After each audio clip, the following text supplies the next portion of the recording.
खटाना ने कहा है कि अगर आवाम कौमी मफाद को मद्देनजर रखकर वोट डाले तो भारतीय जनता पार्टी हर तबके की भलाई के लिए कोई कसर बाकी नहीं छोड़ेगी।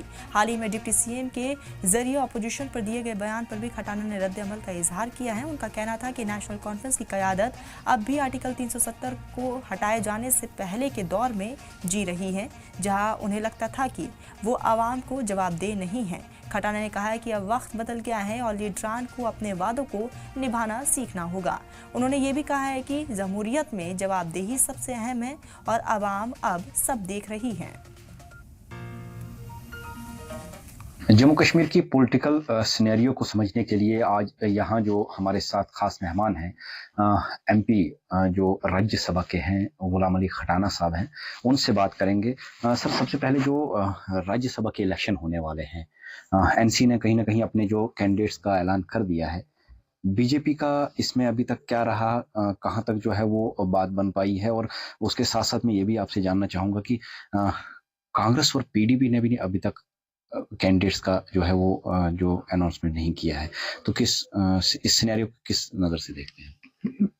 नेशनल कॉन्फ्रेंस को एक फैमिली का पार्टी है, उनको डिसीजन लेने में थोड़ा ही समय लगता है। भारतीय जनता पार्टी दुनिया की सबसे बड़ी पार्टी है और कैडर बेस्ड पार्टी है, और इसमें एक पार्लियामेंट्री बोर्ड होता है, स्टेट की इलेक्शन कमेटी होती है, यहाँ से रिकमेंडेशन होती है। तो इतनी बड़ी पार्टी में समय लगता है। होपफुली आज शाम तक कैंडिडेट आएगा।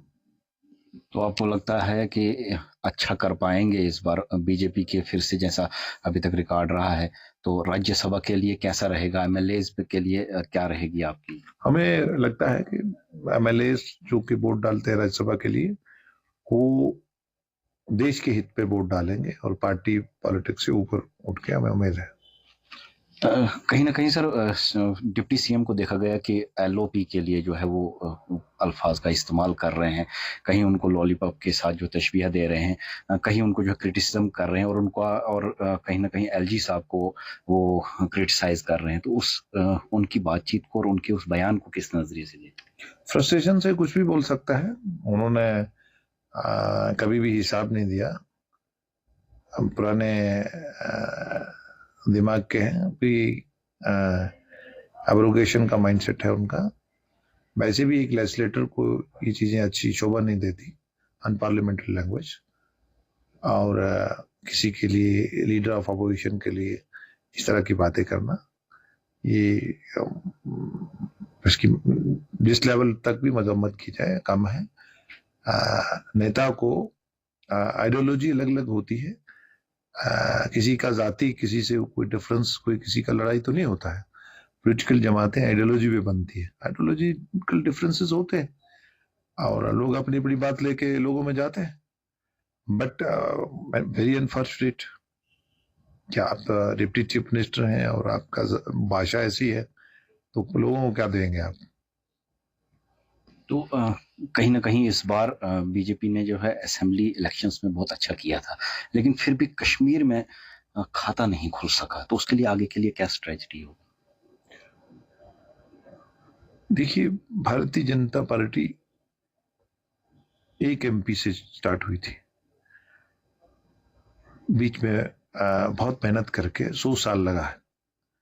भारतीय जनता पार्टी का कैडर जो है वो लातमा काम करता है, और भारतीय जनता पार्टी को क्लैरिटी है, वो देश के हित में काम करते हैं।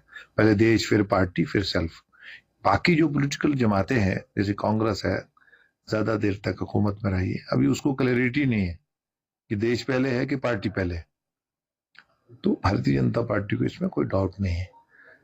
तो जहां तक आपने पूछा कि वहां खाता नहीं खुला है, हर पॉलिटिकल पार्टी अपना मैनिफेस्टो, अपनी बातें लेके अवाम में जाती है, देर अंधेर खाता खुलता है। तो आपको लगता है जो वादे एनसी गवर्नमेंट ने 1 साल पहले किए थे, 1 साल होने को है, क्या उन पे वो खरा उतर पा रही है? नहीं, वो प्री एब्रोगेशन माइंडसेट में है। वो लूटना जानते हैं, लड़वाना जानते हैं। डिफरेंट रीजन्स में लड़ाई लगी रहे, कभी जम्मू और कश्मीर में, कभी अमंग डिफरेंट एथनिसिटीज में लड़ाई रहे, और हम हुकूमत करते रहे, Z++ सिक्योरिटी में रहे। और हमें कोई पैसा दिल्ली से लेते रहे और हिसाब कोई ना पूछे, डाइवर्ट करते रहे। लेकिन आज बहुत सारे रिफॉर्म्स लाए हैं देश के वजीर आजम नरेंद्र मोदी जी ने, और बहुत सारी जो कानून थे जिनका कोई मतलब नहीं था, जैसे अभी जीएसटी में एक रिफॉर्म लाया, इजी करा उसको, उसके स्लैब्स कम किए ताकि आसान हो जाए, कंफ्यूजन कम हो जाए। और स्टार्टअप स्टैंड अप के जरिए देश जो है वो एक बड़ी ताकत उभर के आया है। चौथी बड़ी ताकत है, अभी हम तीसरी बड़ी ताकत बनने जा रहे हैं। और हमारा ये विजन और मिशन है।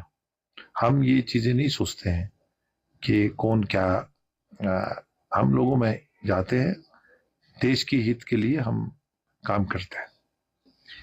तो ये थे गुलाम अली खटाना साहब, जिनका यही मानना है कि बीजेपी जो है लगातार एक मजबूत पार्टी के तौर पर यहाँ जम्मू कश्मीर में भी अपना जो है वो दिखा रही है, और आगे जाकर जो है वो बाकी जो असेंबली इलेक्शंस हो या बाकी इलेक्शंस हो, उनमें लोग अगर देश हित में वोट करेंगे तो बीजेपी उनकी वेलफेयर के लिए बढ़ चढ़ कर काम करेगी। राजा रहबर जमान, जी मीडिया, भद्रवाह।